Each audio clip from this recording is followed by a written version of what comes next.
এসব অযৌক্তিক কথাবার্তা কি কস? এটি আমার লগে কইস না, পারলে কোনো লজিক দিয়া কথাবার্তা কো। অন্ধবিশ্বাস করিস না। আমি উল্টাপাল্টা কি করলাম? তুই না উল্টাপাল্টা কথা কইলি। আরে এই বিশ্ব, চন্দ্র, সূর্য, তারা এদিকে আল্লাহ চালায়? এটি নিজে নিজে চলে, এটি প্রাকৃতিক ভাবে চলে, অভিকর্ষ মহাকর্ষ বলার কারণে চলে। এটার উত্তর কি দিবি তোরা?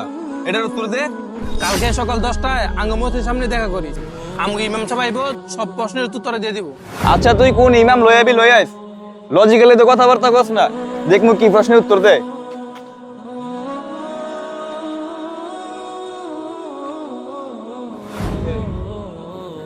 কিরে তবে ইমাম সাহেব দিয়ে আয় না, ডরাইছে নাকি? কিরে 1 ঘন্টা হয়ে গেছে গা, তোকে ইমাম সাহেব দিয়ে আয় না? বেটার তো টাইমেরই ঠিক নাই। ভয় পাইছে নাকি, নাকি প্রশ্নের জবাব দিতে পারতো না এর লেগে ভয় আয় না? আর একটু দাঁড় আইতাছি। অনেক দেরি হয়ে গেল ভাই, দুঃখিত। আপনি আইছেন, আপনার তো সময়ের জ্ঞানই নাই মিয়া। আপনি কিসের প্রশ্নের জবাব দিবেন? ভাই আমি তো ঠিক টাইমে আইছিলাম, কিন্তু আমার বাড়ি থেকে আসার পথে মাঝখানে একটা নদী পড়ে। ওই নদীর সামনে আয় দেখি নৌকা নাই। কিভাবে আসি? মোটামুটি 20 মিনিট অপেক্ষা করছি। তারপর দেখলাম নদীর পাশে একটা গাছ নিজে নিজে টুকরো হয়ে গেছে গা। টুকরো হয়ে কি সুন্দর কাঠ হয়ে গেছে গা। কাঠ হওয়ার পরে নিজে নিজে জোড়া লাগা একটা নৌকা হয়ে গেছে গা। তারপর নৌকা নিজে নিজে আমার সামনে আসলো, আমি নৌকার উপরে উঠলাম।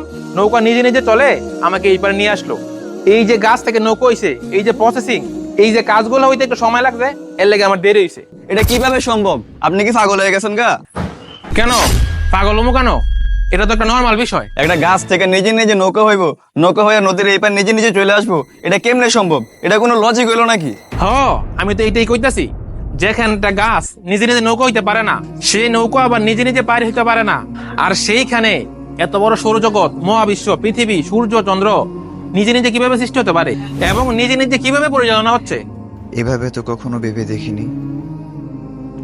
আচ্ছা ঠিক আছে, আপনি তাহলে এটা নিয়ে ভাবেন। আমার আবার নামাজের সময় হয়ে গেছে, আমি যাই।